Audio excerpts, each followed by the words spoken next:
Bueno, vamos a Apocalipsis capítulo 20. Vamos a retomar un poco lo que hemos estado hablando nosotros. Bueno, estamos en Apocalipsis capítulo 20 y en este capítulo vimos, o bueno, más bien los temas principales que estamos considerando en este momento son, en primer lugar, pues decíamos que el diablo, Satanás, el dragón, es atado, ¿no? Y estamos en esta segunda sección que es el milenio. Y dentro del milenio entonces vamos a leer de los versículos 4 al versículo 6. Versículo 4 al versículo 6. Dice: Y vi tronos y se sentaron sobre ellos los que recibieron facultad de juzgar, y vi las almas de los decapitados por causa del testimonio de Jesús y por la palabra de Dios, los que no habían adorado a la bestia ni a su imagen, y que no recibieron la marca en sus frentes ni en sus manos, y vivieron y reinaron con Cristo 1000 años.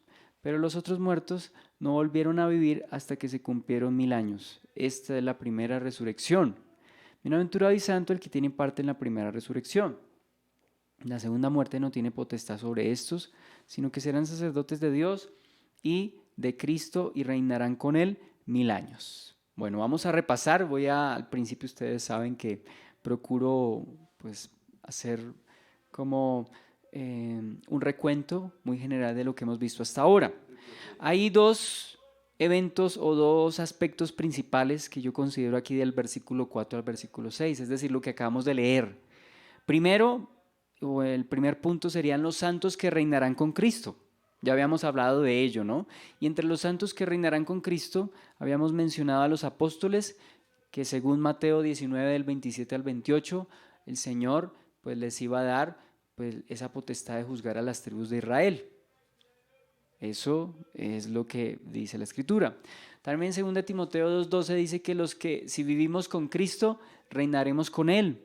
Y también a las iglesias, a dos iglesias de Asia, a las que escribe el Señor en Apocalipsis, Tiatira y Laodicea, se les dice que el Señor les va a dar autoridad, ¿cierto? Y dice que al que venciere le daré que se siente conmigo en mi trono. A eso nos estamos nosotros refiriendo con respecto a este punto de los santos que reinarán con Cristo. O sea que el reinado de Cristo, ¿cierto?, sobre la tierra es un reinado físico, visible, ¿cierto? Va a ser evidente a las naciones que hayan sobrevivido para aquel entonces, y también podemos ver que los santos, que los creyentes, pues los redimidos, los glorificados, van a reinar con Cristo durante ese tiempo. Dios les va a dar una autoridad sobre las naciones.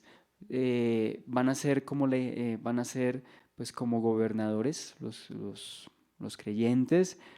Claro que sí, por supuesto, bajo la autoridad del Señor, pero eso es lo que declara la Escritura. Por eso citamos los pasajes. Y el segundo aspecto que habíamos citado, ¿cuál es? Dentro del capítulo, versículo 4 al versículo 6. Primero, dos aspectos importantes. Primero fue los santos que reinan con Cristo, y en segundo lugar, otro aspecto preeminente es la resurrección, la primera resurrección. Es en este momento cuando se hace referencia a la primera resurrección. Ya habíamos aclarado algunas cosas que espero volver a repetirlas porque creo que tenemos que ponerle mucho cuidado. Yo había hablado la vez pasada y habían preguntas. Yo digo, pues no tengo todas las respuestas, pero procuro basarme en la Escritura para poder responder bíblicamente. Entonces, vamos a hablar de la primera resurrección. Aquí dice que vi las almas de los decapitados por causa del testimonio de Jesús y por la palabra de Dios, los que no habían adorado a la bestia de su imagen y que no recibieron la marca en sus frentes ni en sus manos. Y vivieron y reinaron con Cristo 1000 años. Bueno, hemos hablado que hay dos resurrecciones, y precisamente dice, está hablando de las dos, porque ahí seguido dice, pero los otros muertos, dice versículo 5, pero los otros muertos no volvieron a vivir hasta que se cumplieron los 1000 años. O sea que ¿de cuántas resurrecciones estamos hablando? Dos resurrecciones, ¿sí? ¿Cuándo ocurrió la primera resurrección? Aquí en el capítulo 20. vamos a retomar para aclarar. Y vamos a mirar pues esta serie de puntos para que pues nosotros estemos un poquito más ubicados dentro de lo que vamos a hablar. Entonces, ya hablamos de los santos que reinarán con Cristo. Ahora vamos a hablar de la primera resurrección. Ahí está el pasaje que acabamos de leer, pero vamos entonces a mirar los aspectos de la primera resurrección.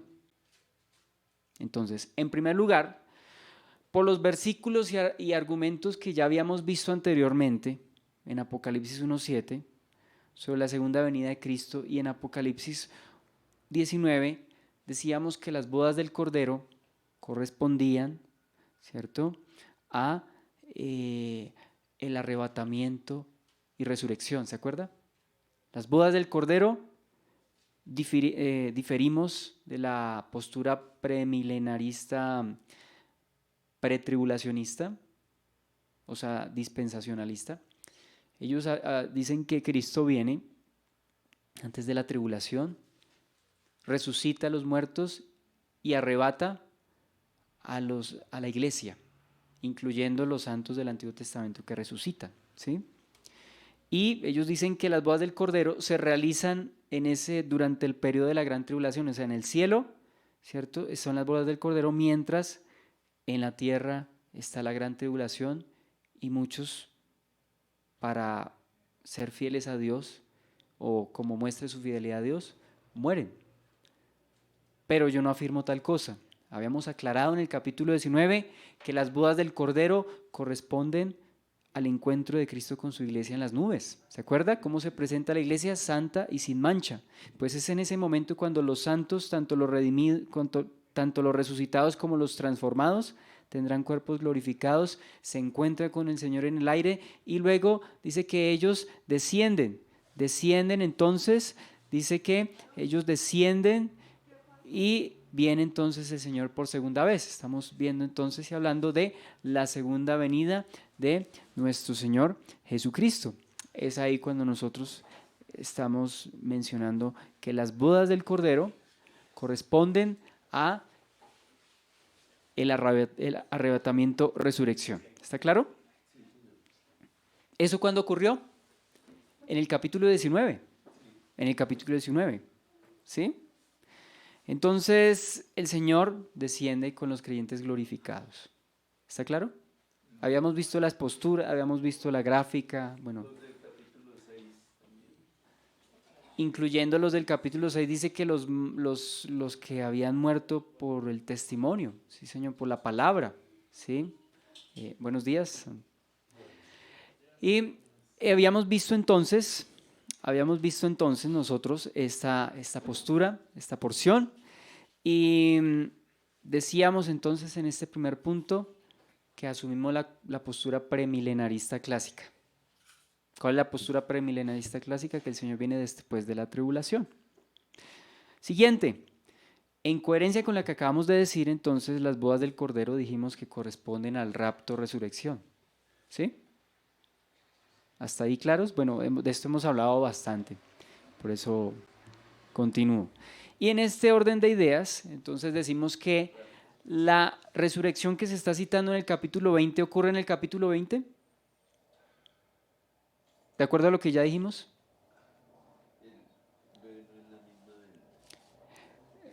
Eso quería, muy bien, por ahí es. Es la misma del 19. No es que haya una resurrección en el 19 y otra en el 20, no. En el 20 se está haciendo un recuento o se está recordando, se está haciendo referencia a los que, de entre los que resucitaron, ¿quiénes resucitan? Los que durante la gran tribulación dieron sus vidas como testimonio, como mártires. Entonces, los que se están citando, o sea, todo lo que yo dije es para llegar a este punto, para decir que los que resucitan en el versículo 4 del capítulo 20 eran aquellos mismos que resucitaron en el capítulo 19 cuando se encontraron con el Señor en el aire. Solo que aquí se está haciendo un recuento o se está recordando quiénes resucitaron, ¿sí? O sea, se está dando el detalle quiénes estaban entre los resucitados. ¿Quiénes estaban entre los resucitados según el versículo 4? de los decapitados, ¿cierto? Bien, ahora recordemos quiénes son los que resucitan en ese evento que estamos mencionando en el capítulo 19. ¿Quiénes resucitan? Ya usted dijo, los santos mártires que murieron durante la gran tribulación. ¿Quiénes más resucitan? Los creyentes del Antiguo Testamento. ¿Quiénes más resucitan? Los miembros de la iglesia que habían muerto antes pues antes, mucho antes. O sea, los que a lo largo de la historia de la iglesia han vivido, ellos resucitan. En otras palabras, la primera resurrección es un solo evento en un solo momento. No es algunos creen que la primera resurrección es en varias etapas, es decir, que primero resucitó Cristo, ¿cierto? Que primero resucitó Cristo, que luego resucitaron antes de la tribulación, o sea, resucita la iglesia, y que después de la tribulación y antes del milenio, ahí sí resucitan los de la tribulación, ¿sí me van a entender? Hay quienes separan la primera resurrección como en 3 fases. Y esos son los dispensacionalistas. Los dispensacionalistas además dicen que la segunda venida de Cristo es como en 2 fases. Que primero viene por su iglesia, o sea, llega hasta las nubes, llama a los suyos, ¿cierto? Se lo lleva y a los 3 años y medio vuelve y regresa. Y que ahí sí viene con su iglesia. Yo creo, la Biblia dice que hay un solo regreso, una sola segunda venida. ¿Sí me hago entender? Y lo mismo, la primera resurrección es un solo evento en un solo momento de la historia. ¿Sí? Y la segunda resurrección también es un solo evento que ocurre 1000 años después. ¿Sí? Estamos repasando un poco lo que hemos visto. Estamos repasando un poco. Bien. Entonces, conclusión. Los santos del capítulo 20, versículo 4, son aquellos mismos que resucitaron en el capítulo 19, es decir, en la segunda venida del Señor Jesucristo, y allí se incluyen santos del Antiguo Testamento, se incluyen los creyentes de toda la historia de la iglesia, se incluyen los mártires de la gran tribulación, ahí se incluyen todos ellos en un solo momento, en un solo instante. ¿Sí? Hasta ahí entonces. Sí, señor. Entonces, por eso quería hacer estas aclaraciones. Ahora, vamos a considerar entonces los 2 tipos de resurrección. Los 2 tipos de resurrección. Entonces dice, versículo 6, bienaventurado y santo el que tiene parte en la primera resurrección, la segunda muerte no tiene potestad sobre esto, sino que serán sacerdotes de Dios y de Cristo y reinarán con él 1000 años.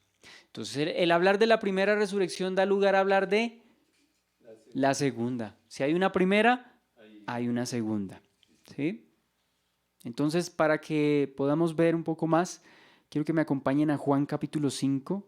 Juan capítulo 5. Juan capítulo 5. Vamos a tomar. Sí, señor, Juan capítulo 5. Dice versículo 25. Juan 5, 25. Estamos hablando de la primera y la segunda resurrección.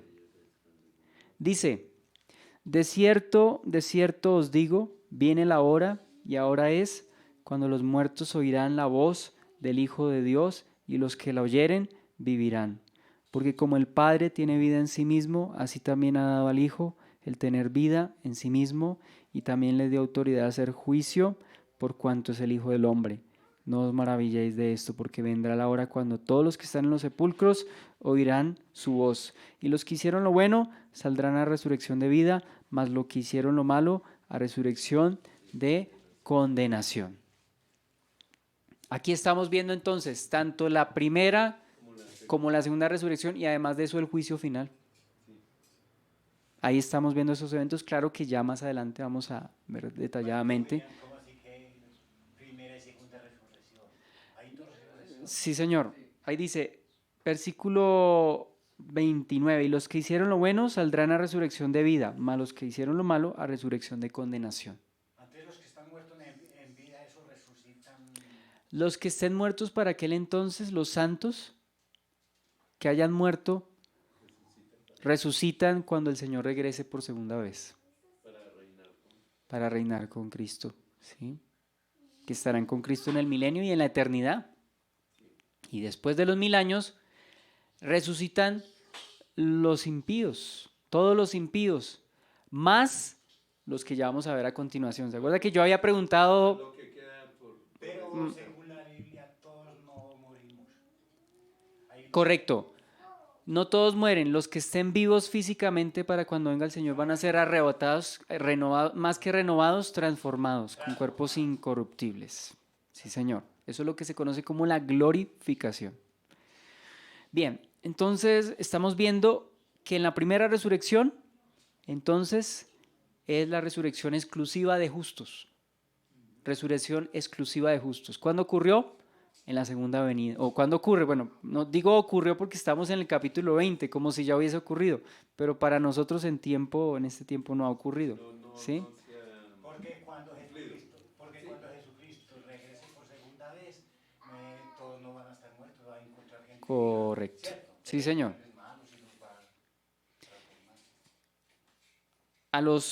Vuelvo y digo, esa resurrección, o sea, digo, resurrección, arrebatamiento es un mismo evento. Es un mismo evento. Tanto los que resucitan como los que son arrebatados son transformados, dice, sus cuerpos en cuerpos incorruptibles. Y es un misterio muy grande porque Dios, nuestro Creador, nos va a heredar la tierra a los pobres.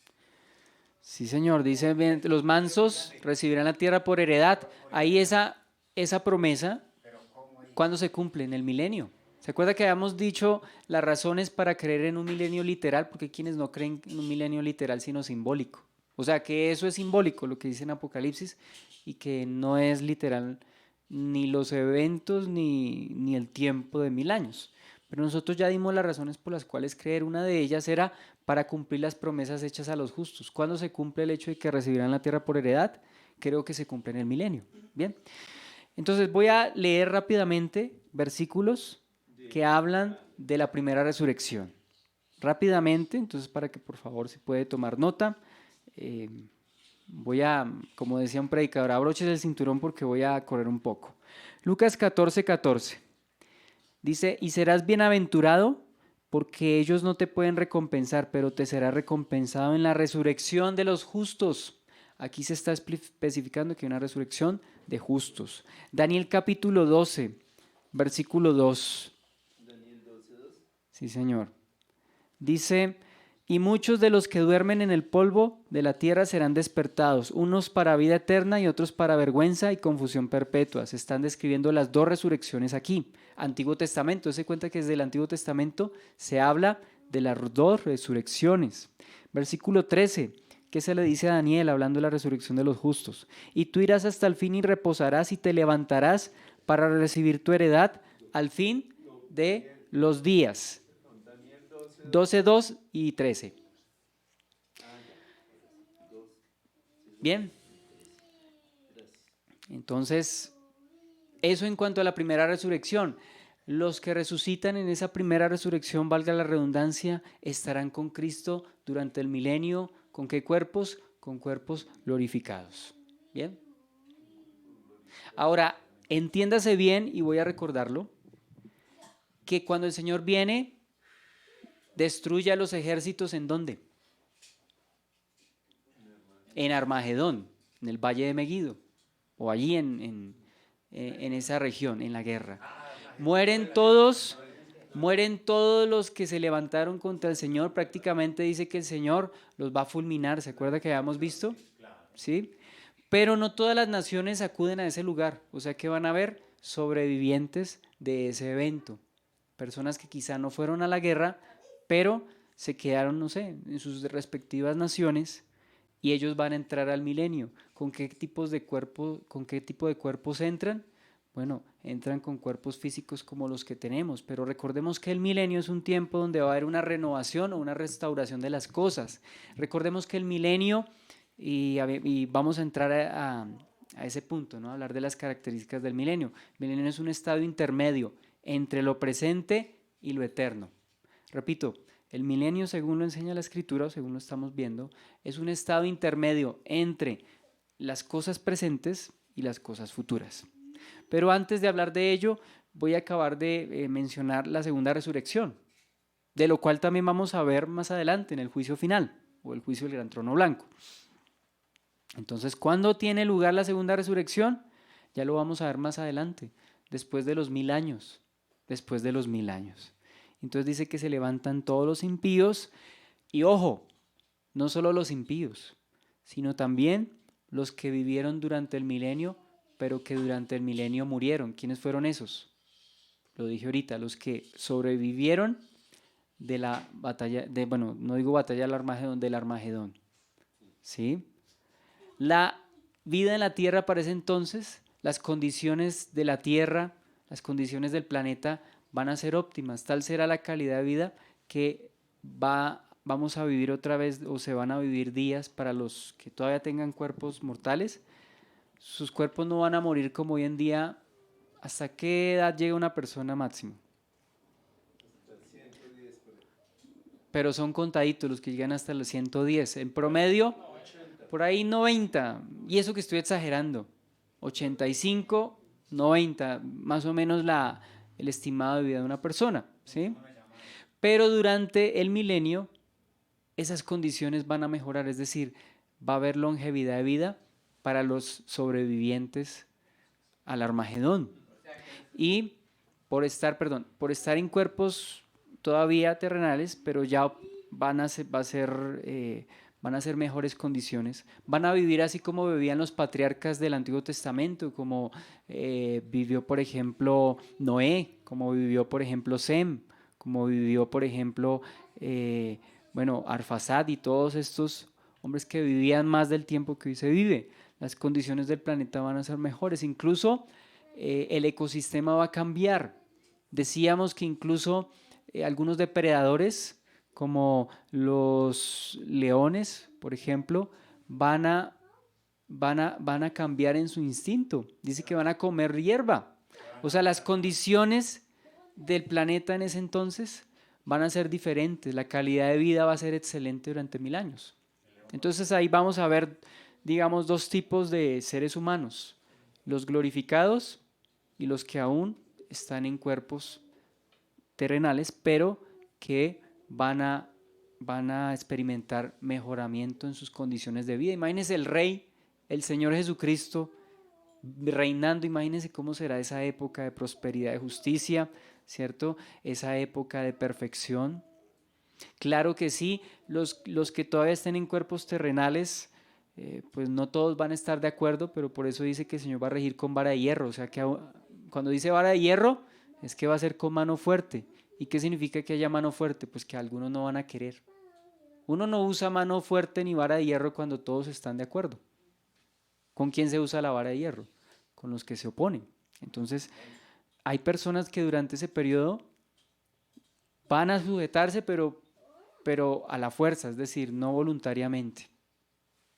Y algunos de esos, son aquellos que se van a revelar al final del milenio. Son los que o sea, no se les ha presentado la oportunidad. ¿Cuándo se les presenta la oportunidad de revelarse? Cuando Satanás salga del abismo, sea desatado. Y ahí se va a mostrar entonces quiénes realmente se sujetaron, quiénes no se sujetaron. ¿Bien? Ahora,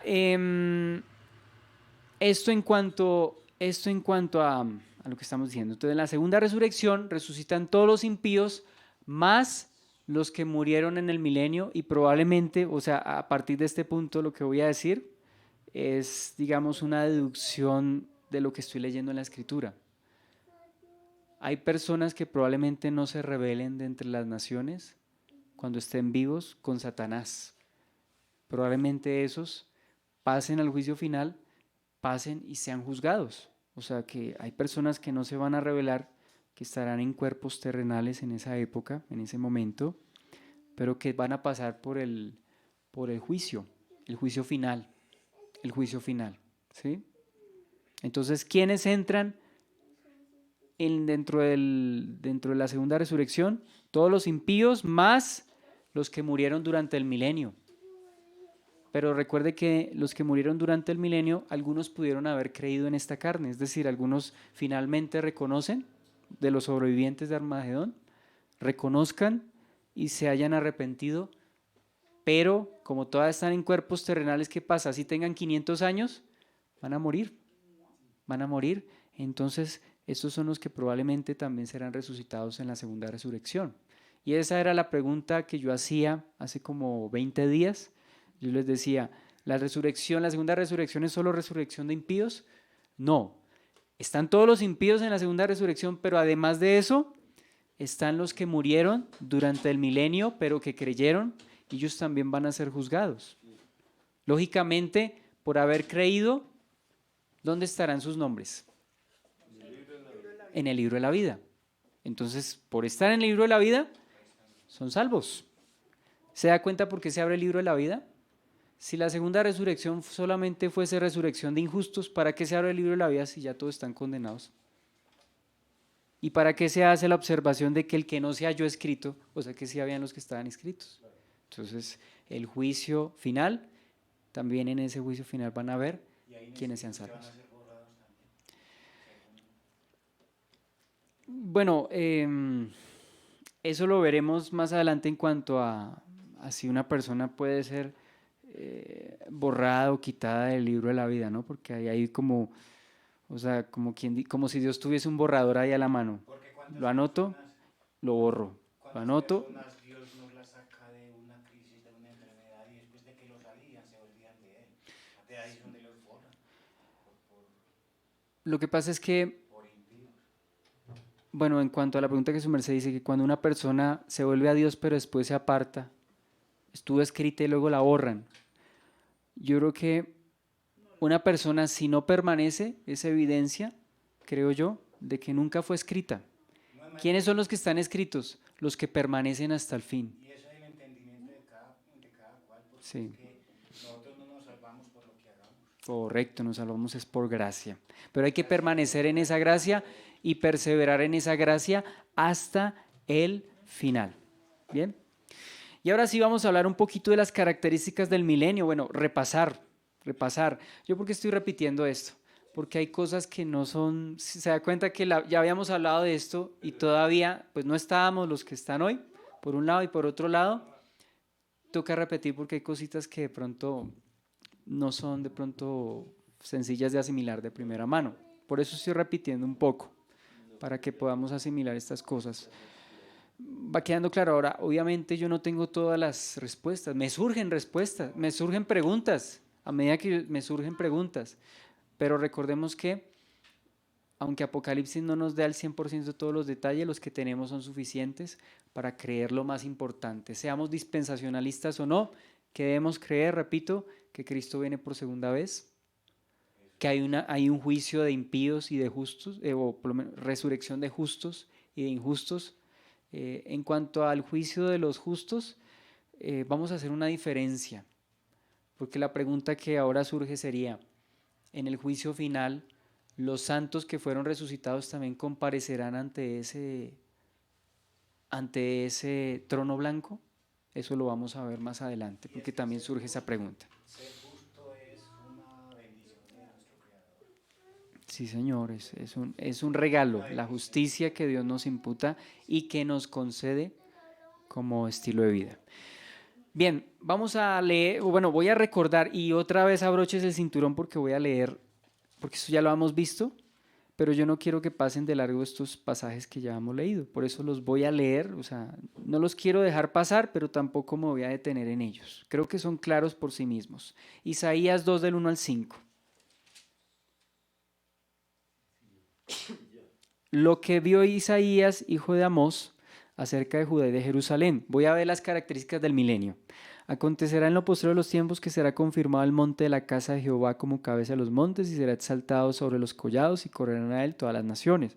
Y vendrán muchos pueblos y dirán, venid y subamos al monte de Jehová, a la casa del Dios de Jacob, y nos enseñará sus caminos y caminaremos por sus sendas, porque de Sión saldrá la ley y de Jerusalén la palabra de Jehová, y juzgará entre las naciones y reprenderá a muchos pueblos, y volverán sus espadas en rejas de arado y sus lanzas en hoces, no alzará espada nación contra nación, ni se adestrarán más para la guerra. Durante el milenio no van a haber rumores de guerras, sino hasta el final, cuando Satanás sea finalmente destruido, liberado, haga esa conspiración grande, pero será finalmente destruido. Entonces va a ser un periodo de paz. No va a haber lo que vemos hoy, nación contra nación y pueblo contra pueblo. No va a existir eso. Seguimos. Isaías 9 del 6 al 7. Isaías es uno de los que más detalles da respecto al milenio. Aunque en Apocalipsis no se mencionen detalles del milenio, creo que se complementan con varios pasajes de la Escritura como este. Isaías capítulo 9, versículos 6 al 7. Porque un niño nos es nacido, hijo nos es dado, y el principado sobre su hombro, se llamará su nombre admirable, consejero, Dios fuerte, Padre eterno y príncipe de paz. Eso se cumplió en la primera venida.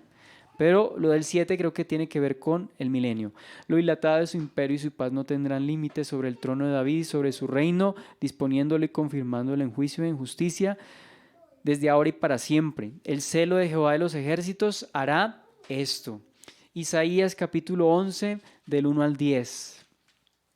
Saldrá una vara del tronco de Isaí y un vástago retoñará de sus raíces, y reposará sobre él el espíritu de Jehová, espíritu de sabiduría y de inteligencia, espíritu de consejo y de poder, espíritu de conocimiento y de temor de Jehová, y le hará entender diligente en el temor de Jehová. No juzgará según la vista de sus ojos, ni arguirá por lo que oigan sus oídos, sino que juzgará con justicia a los pobres y arguirá con equidad por los santos de la tierra.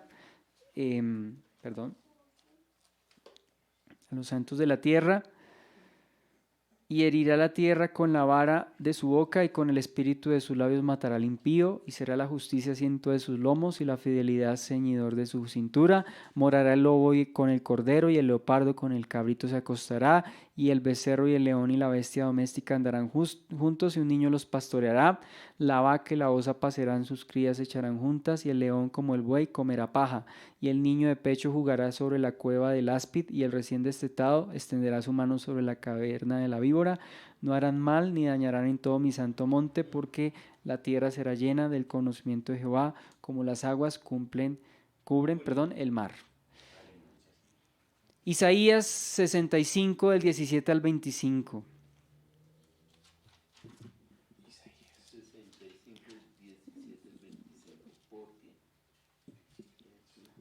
Porque he aquí que yo crearé nuevos cielos y nueva tierra.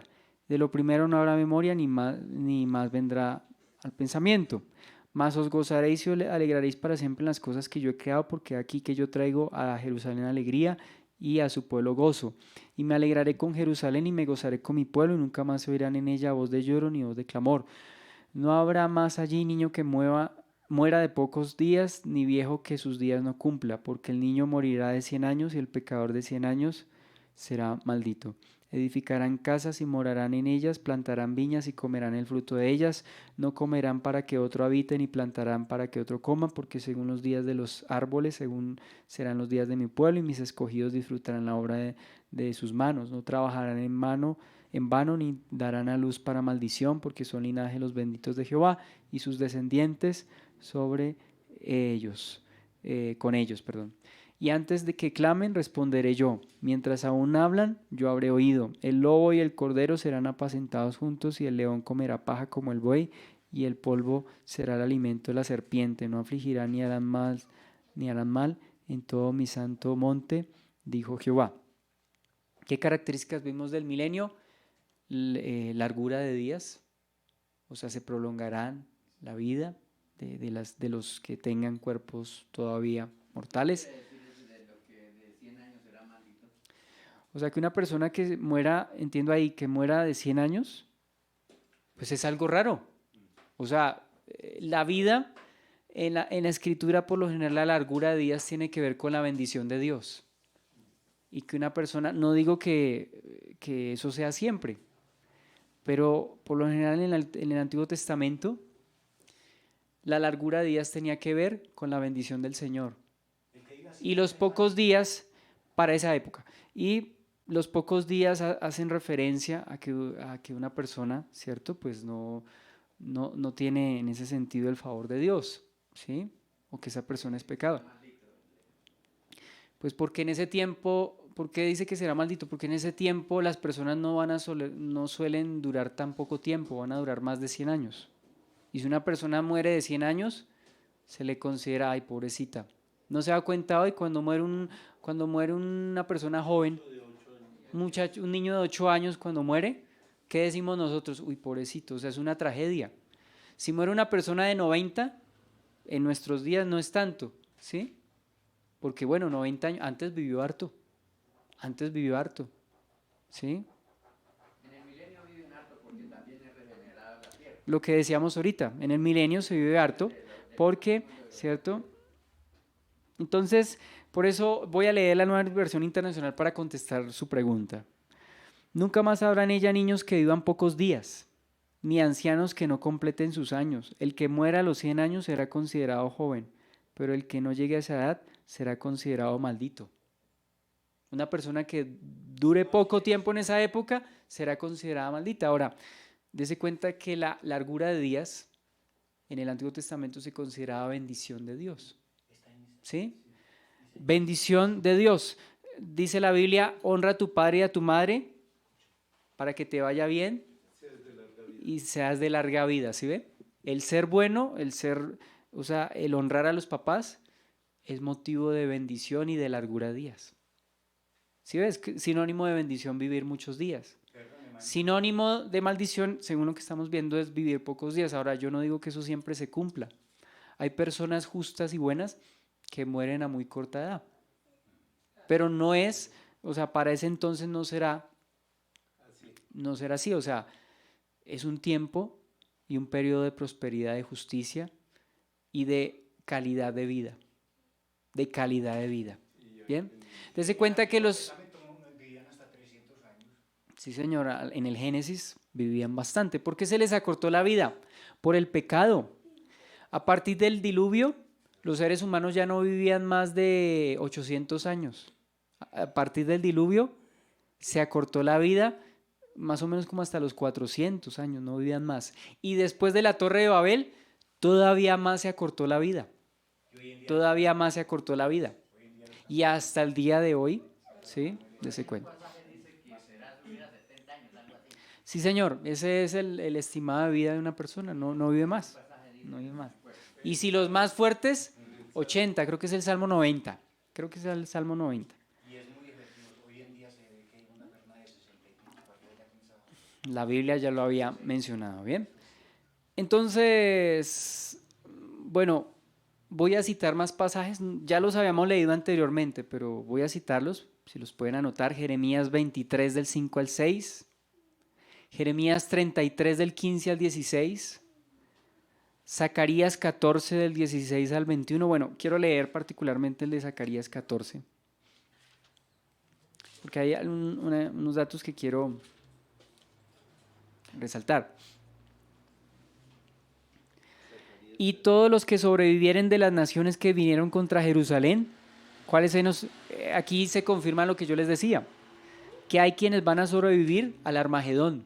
Y alguien dirá, pues que el Armagedón no es en Jerusalén, pero tanto Meguido como Jerusalén hacen parte de la Tierra Santa. O sea, Israel, como decir acá, Zipaquirá o Ibagué, igual es Colombia, ¿sí? Entonces aquí lo mismo, los que sobrevivieren de las naciones que vinieron contra Jerusalén, o sea que van a haber sobrevivientes que van a entrar al milenio. Subirán de año en año para adorar al Rey, a Jehová de los ejércitos, y a celebrar la fiesta de los tabernáculos. Y acontecerá que los de las familias de la tierra que no subieren a Jerusalén para adorar al Rey Jehová de los ejércitos, no vendrá sobre ellos lluvia. Y si la familia de Egipto no subiera y no viniere sobre ellos, no habrá lluvia. Vendrá la plaga con que Jehová herirá a las naciones que no subieren a celebrar la fiesta de los tabernáculos.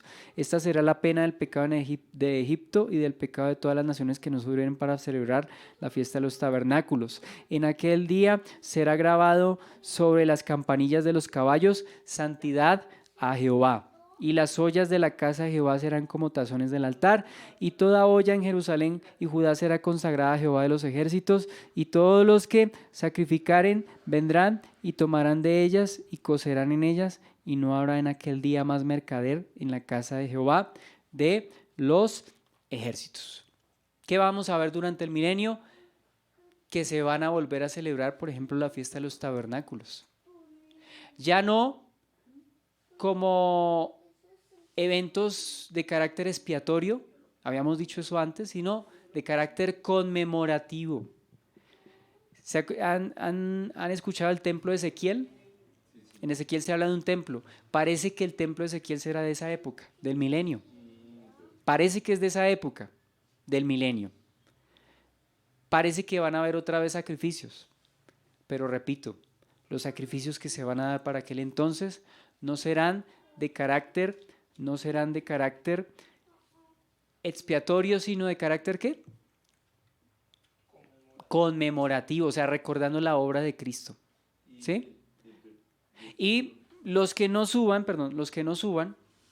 pues bueno, no quieren ir, dirá el Señor, bueno, no vayan, no les va a llover en su tierra. ¿Se acuerda lo que él no los vamos a obligar? No los vamos a obligar, pero tampoco les va a llegar lluvia, ¿cierto? Sí, durante ese periodo están los santos glorificados que tienen esa facultad de juzgar, entre ellos los apóstoles. Sí, Señor. Es que recordemos que yo decía que el milenio es un estado intermedio. O sea, hay santos glorificados, pero también hay seres humanos, de acuerdo a lo que estamos leyendo, que sobreviven con cuerpos, no, con cuerpos todavía, ¿cierto? Humanos, o sea, como los que tenemos ahora, solo que van a experimentar mejoramiento en su condición de vida, cuerpos físicos como los conocemos ahora, sí, Señor. Bien, entonces, yo creo que, bueno, Mateo capítulo 25, el 31 al 46, algunos consideran, y esta es otra pregunta que surge. Yo he tomado esta sección muy despacio, ¿por qué? Porque me han surgido muchas preguntas y hay muchas dudas para mí y he tenido que irlas tratando de resolver. Obviamente no lo puedo hacer al 100% porque no tenemos todos los datos, pero en Mateo 25 surge otra inquietud. ¿Cuál es esa inquietud? Pues resulta que ahí se habla de un juicio y los dispensacionalistas dicen que ese juicio no es el juicio final, sino es un juicio antes del milenio. Dice que cuando el Hijo del Hombre vuelva, se sentará en su trono de gloria y serán reunidas las naciones dice que va a apartar como los cabritos de las ovejas, dice, así también el Señor va a apartar a unos y a otros. Y a unos los va a juzgar porque dice, tuve hambre, no me disteis de comer, tuve sed, no me diste de beber, estuve desnudo, no me vestiste, no me cubristeis, estuve en la cárcel, no me visitasteis, estuve enfermo, ¿cierto? No estuvieron ahí. Entonces, la pregunta sería, ¿eso es antes del milenio o después del milenio? Los dispensacionalistas dicen que ese es un juicio antes del milenio y que se le hace a las naciones por su trato con Israel. Eso dicen los dispensacionalistas. ¿Tiene sentido? Sí, puede que tenga sentido, pero entonces si eso es cierto, creo que hay algunas inconsistencias que... No se puede decir que teorías. sí, o sea, yo siento mi postura de acuerdo a lo que he leído, pero en últimas yo trato de basarme en la escritura. No tenemos todos los datos, vuelvo y digo, pero de eso vamos a hablar. Señor. Yo quiero comentar respecto a ese pasaje, creo que al último dice, estos irán para vida eterna y estos irán para castigo eterno. Correcto, al final dice, estos irán para vida eterna, estos para castigo eterno. Esa es una de las razones por las cuales me hace creer que ese es el juicio final y que no puede ser antes del milenio, porque antes del milenio los únicos que fueron al lago que arde con fuego y azufre, ¿quiénes son? Los que no estaban escritos en el... Antes del milenio. Antes del milenio. ¿Quiénes van al lago que arde con fuego y azufre antes del milenio?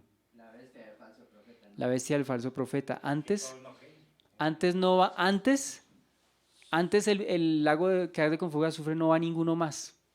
Van al Hades, ¿cierto? Irían al Hades, pero no van todos, no van absolutamente. Eso ocurre es en el juicio final. ¿Listo? El Correcto, es el juicio ante el gran trono blanco. Y surge otra inquietud. Yo la cito ahorita, pero de eso hablaremos después. El juicio a los justos, porque la Biblia dice que todos compareceremos ante el tribunal de Cristo. O sea que los santos también comparecen ante ese juicio del gran trono blanco. Bueno, ahí yo creo que sí estamos de acuerdo con los dispensacionalistas. Creo que no. Todos somos pecadores. Creo que no, porque ya los justos, Tienen pecado. sí, pero es que sus pecados en la persona de Cristo Jesús fueron perdonados y el juicio del tribunal va a ser para las recompensas. El juicio del tribunal de Cristo creo que va a ser para las recompensas. ¿Cuándo acontecería eso?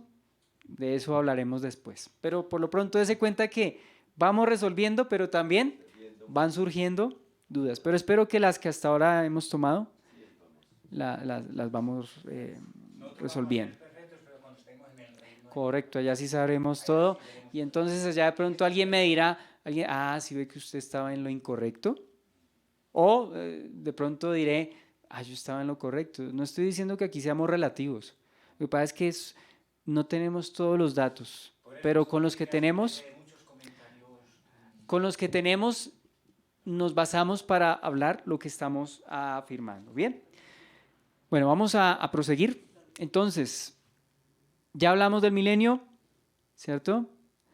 Y vamos entonces, 1 Corintios 15, al 24 al 28 dice que el Señor Jesucristo, a Él le han sido sujetas toda potestad, toda autoridad, y Él va a sujetar todas las cosas bajo sus pies. ¿Eso cuándo va a acontecer? Bueno, a plenitud en el milenio, cuando Satanás, ¿cierto?, ya no va a tener intervención, cuando los seres humanos que se quieran rebelar no lo van a poder hacer porque el Señor va a regir a las naciones con vara de hierro. Y finalmente en el juicio final, cuando todos los enemigos del Señor van a ser quitados de la escena. Entonces, ¿qué va a ocurrir según 1 Corintios 15, al 24 al 28? Cuando todas las cosas ya le sean sujetas al Hijo, el Hijo mismo se va a sujetar al Padre para que Él sea en todos, en todo y en todos. En todos. Bien, entonces vamos a pasar al punto tercero de Apocalipsis 20. ¿Cuál es el primero? ¿Recuerda? Satanás atado y lleva al abismo. Segundo, el milenio. Tercero, rebelión final y condenación del dragón. Versículo 7 al versículo 10. Vamos a leerlo entonces. Rebelión final y condenación del dragón. Perdóneme. Yo no he avanzado acá. Ya hablamos de la primera, ya hablamos de la segunda resurrección. Ya mencionamos las características del milenio y ahora sí, acá estamos.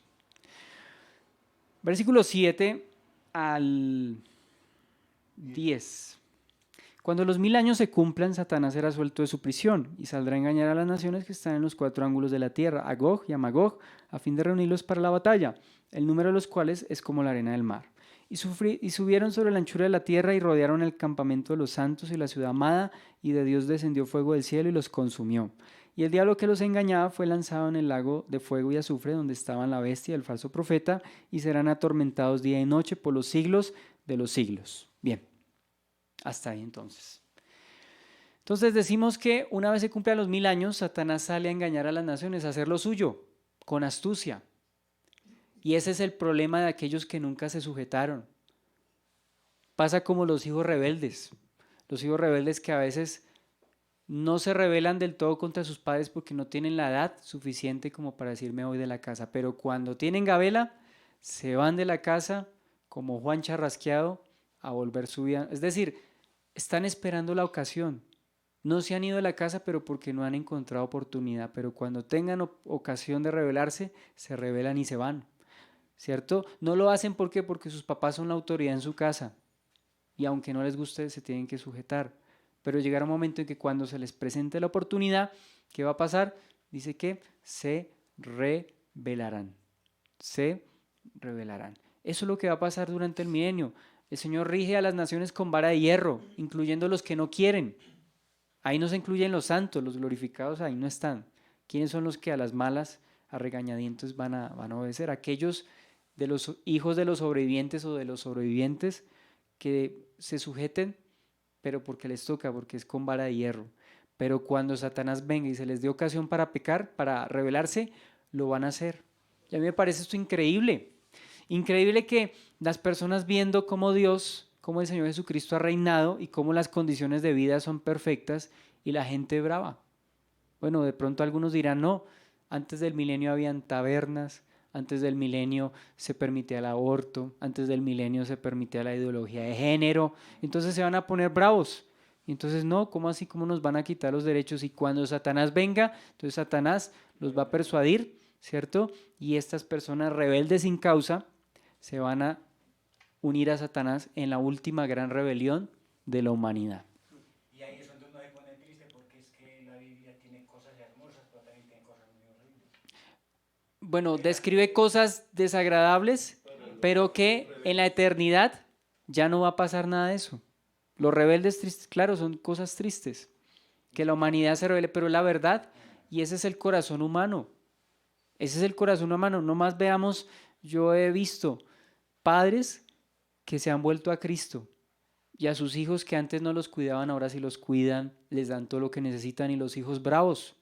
Yo he visto muchachos así que han crecido en la congregación, bravos que porque no les dejan ver televisión, porque no les dejan tener novio, no les dejan tener novia, porque no les dejan tener, bueno, tantas cosas. Y entonces viven reprimidos. En vez de darle gracias a Dios por la libertad que se les da en Cristo, viven reprimidos. Yo he visto ese tipo de muchachos que apenas cumplen a cierta edad, se van de la casa y se vuelven locos. Es el problema de muchos hogares hoy en día que cuando el padre es mayor de edad tiene una cultura diferente, entonces pelea con los muchachos y con los hijos que porque están en esas internet y todo eso, entonces la familia se le envergonda a uno que porque uno no les gusta esas cosas. Sí, señor. Dios está Pero por bueno. caras de la moneda. Hay padres que son muy duros con los hijos y hijos también que son muy duros con los padres. Sí, El problema con mi familia es ese, porque sí, enseñan a un niño desde que nace a ver televisión, muñecos, todas esas cosas así, Winnie Pooh y los ninja, y ya eso se levantan con ese, no es que quién les quita eso, y uno se opone a eso y ya la mamá dice, ah, pues que usted es un hijo antiguo. Sí, hasta las leyes están a... sí, las leyes están a favor del impío. ¿No ha visto en Estados Unidos? Cuando un papá intenta corregir a su hijo, lo pueden acusar y llevar a la corte y le quitan la custodia o hasta pueden meter en la cárcel al papá. Es decir, los pájaros le disparan a las escopetas y eso es lo que van a pretender hacer. Ese sí es un invento Eso es, malo de la humanidad. eso es lo que va a acontecer después del Armagedón. Entonces, ¿quiénes se van a rebelar? Porque dice que se van a rebelar bastantes. Dice que los que están en los cuatro ángulos de la tierra. Claro, ¿cuántos seres humanos van a haber durante esa época? Yo creo que muchos. O sea, hoy hay 7.000 millones de personas. Pero para ese tiempo, yo creo que van a ser más porque como las condiciones del planeta han mejorado, o sea que la población mundial va a aumentar sobremanera. No va a haber hambre durante esa época. No va a haber distribución injusta de los bienes. Todo va a ser distribuido de manera equitativa. Entonces van a ser, como dice ahí, como la arena, dice, del mar. O sea, van a ser millones y millones de personas que se van a rebelar con Satanás. No va a ser un puchito pequeñito. No, eso va a ser una multitud. Es increíble lo que va a pasar, ¿cierto? Es increíble, digo, desde el punto de vista que cómo es que se van a revelar después de ver tanta bondad y tanta misericordia del Señor, ¿no?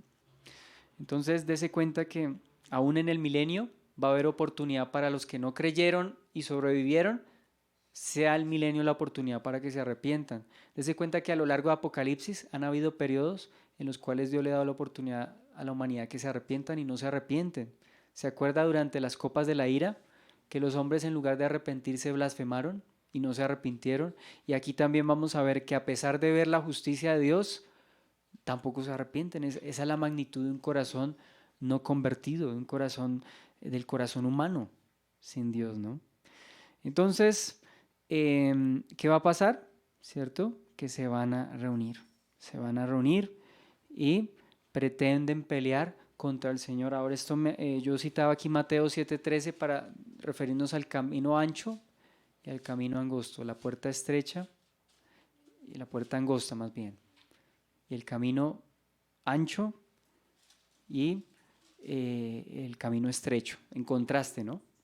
Dice la Biblia, procuren entrar por la puerta estrecha porque ancho es el camino y espacioso el camino que lleva a la perdición y muchos son los que van por ese camino.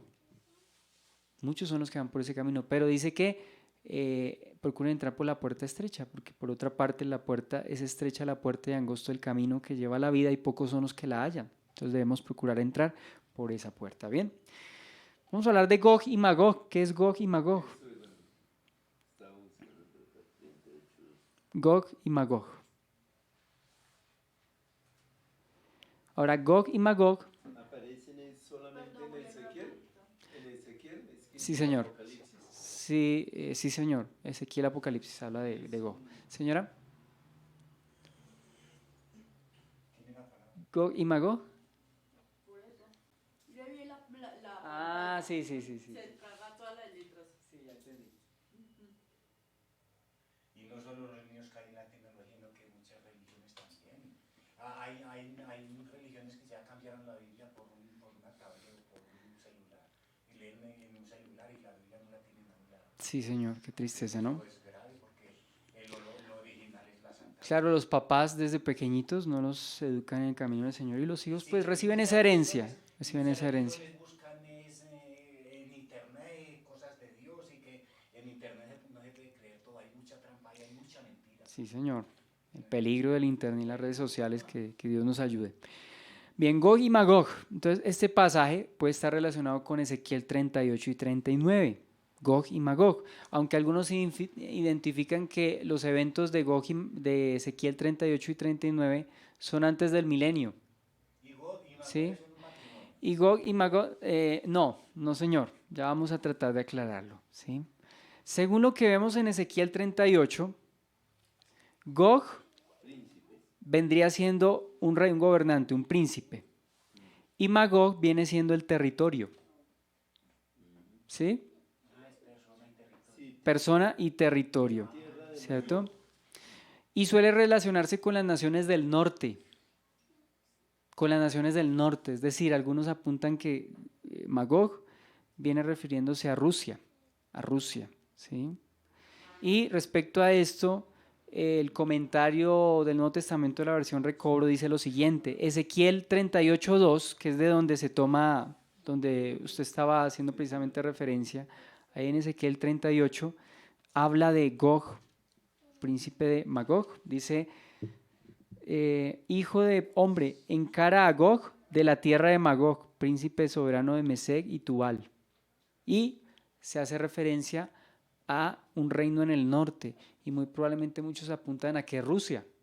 Y no es de extrañar, porque Rusia, incluso yo diría casi que la China, bueno, claro que la China es más al oriente, pero la China y Rusia comparten en particular casi que un gobierno. Bueno, hoy en día Rusia ni Rusia ni China tienen un gobierno tan comunista como lo fue en algún momento, pero igual son naciones, son gobernantes que se cierran a Dios. En Rusia creo que es prohibido hacer evangelismo abierto, ¿cierto? En la China también, en la China las iglesias que hay tienen que ser registradas y autorizadas por el gobierno, y si no, entonces hay persecución. Entonces, Gog y Magog, ¿cierto? De acuerdo a lo que dice acá, Ezequiel indica que Gog y Magog pertenecen a Ros, Mesec y Tubal, que corresponden a Rusia, Moscú y Tobolsk, que son naciones al norte o pueblos al norte. Y Ezequiel 39:2 se refiere a estos lugares como las partes más remotas de la tierra. Entonces, en otras palabras, sí puede ser específicamente una referencia a Rusia, pero ahí básicamente está hablando de los 4 ángulos de la tierra, es decir, todas las naciones. No va a haber nación en la cual Satanás no vaya a persuadir. Satanás va a ir a todas las naciones y va a arrastrar la mayor cantidad posible de personas. Y aquí me surge una pregunta, no sé a usted, pero a mí me surge una pregunta. ¿Habrán personas humanas que en ese entonces no se unan a Satanás con la rebelión? Yo creo que sí, probablemente sí hayan personas, pero me imagino que serán poquitos en comparación con la arena. Dice que el número de ellos es como la arena del mar, o sea que prácticamente la mayoría se va a ir. ¿Cómo así, hermanito, aclaren eso? ¿Se unen con Satanás yo estaba preguntando que si de entre los que se unen hay quienes no se unan. Perdón, de entre los seres humanos Seguidores, pocos. hayan quienes no se unan a la rebelión con Satanás. Yo creo que sí, pueden haber quienes no se rebelen, pero serán poquitos en comparación con la mayoría que sí se va a rebelar. Porque es que hay personas que ya tienen pacto con él. Sí, o sea, no se habían sujetado voluntariamente, ¿no? Entonces las naciones no vienen solas, ¿cierto? Las naciones del norte no vienen solas, me refiero a Magog, sino que vienen de todas las naciones, ¿bien? Pero en el versículo 9 leemos la destrucción final. Y subieron sobre la anchura de la tierra y rodearon el campamento de los santos y la ciudad amada, y de Dios descendió fuego del cielo y los consumió. Y el diablo que los engañaba fue lanzado en el lago de fuego y azufre donde estaban la bestia y el falso profeta, y serán atormentados día y noche por los siglos de los siglos. Entonces, la reunión de todas las naciones para la batalla y lo que el Señor va a hacer con estas, también puede corresponder a lo que dice el Salmo 2. Voy a leer el Salmo 2 para que se dé cuenta que puede ser un paralelo. Algunos identifican el Salmo 2 como un evento previo al Armagedón, pero yo creo que también tiene cierta relación o tiene relación con la rebelión de Satanás después del milenio. Capítulo 2, Salmo 2. ¿Por qué se amotinan la gente si los pueblos piensan cosas vanas? Se levantarán los reyes de la tierra y príncipes consultarán juntos contra Jehová y contra su ungido, diciendo: rompamos sus ligaduras y echemos de nosotros sus cuerdas. ¿Cómo dice la Biblia que el Señor va a regir? Con vara de hierro. ¿Y qué está diciendo la gente? Rompamos sus ligaduras y echemos de nosotros sus cuerdas. Es decir, ya no queremos más el gobierno de Cristo, ¿cierto? Ya no más. Están diciendo insensatamente eso. Eso es lo que dice. Entonces, por eso yo creo que esto tiene que ver con un evento después del milenio. El Señor en los cielos se reirá, el Señor se burlará de ellos.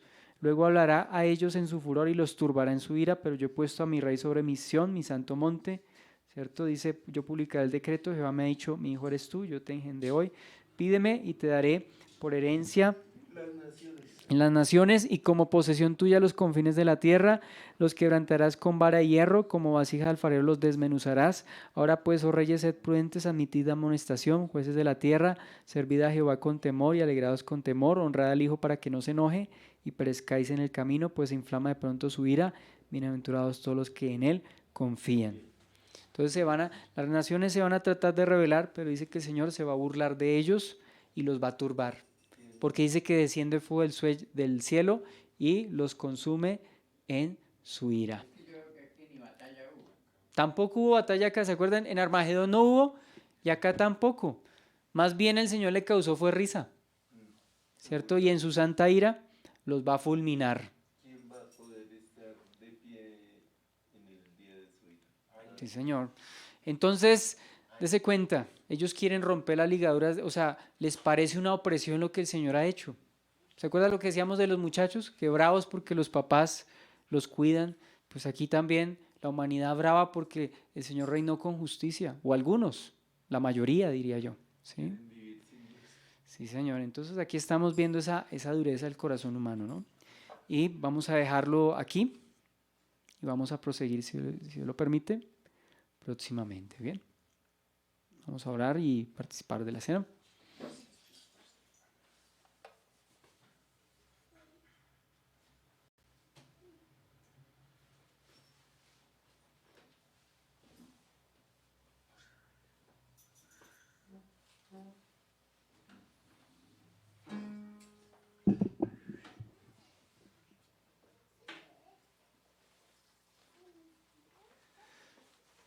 Señor, tu palabra nos da esperanza y nos está mostrando, Señor, que hemos de tener cuidado porque van a haber naciones que de manera insensata, personas, pueblos que se van a rebelar sin causa, Señor. Pero hoy quiero voluntariamente, Señor, una vez más renovar ese compromiso contigo, Señor. He pecado, he fallado, soy indigno, Señor, pero por los méritos de Cristo, por la obra de Cristo, tú nos das el ser aceptos en el amado, el ser justificados. Señor, que estos pasajes no sean solamente para recibir conocimiento, Señor. Guárdanos de solamente saber por saber cosas, pero no cambiar en nuestra vida cotidiana. Todo esto nos debe llevar, Señor, a cambiar nuestra manera de vivir Y por eso dice el apóstol Pedro, hermanos, siendo que estas cosas han de pasar, que los presentes cielos y la presente tierra van a ser destruidos, ¿cómo no debéis vivir en sabia y santa, dice, manera de vivir, conduciéndonos santamente a la espera de estas cosas, para que nosotros seamos parte del pueblo que está con Dios, que está con Cristo, que vive para Cristo y no para sus propios deseos, Señor? Hoy quiero, contrario a lo que las naciones van a decir, rompamos sus ligaduras, quitemos sus cuerdas. Yo quiero que tus cuerdas caigan sobre mí y tus ligaduras, tus dulces ligaduras, Señor, porque tú eres justo, eres perfecto, Señor. Diste tu vida por nosotros, Señor, y tú nos invitas hoy, Señor, a que una vez más nos volvamos a ti. Tu palabra dice, vengan a mí los que están trabajados y cargados, y yo los haré descansar. Llevad mi yugo sobre vosotros y aprended de mí, que soy manso y humilde de corazón, y hallaréis descanso para vuestras almas, porque mi yugo, dice, es fácil y ligera mi carga.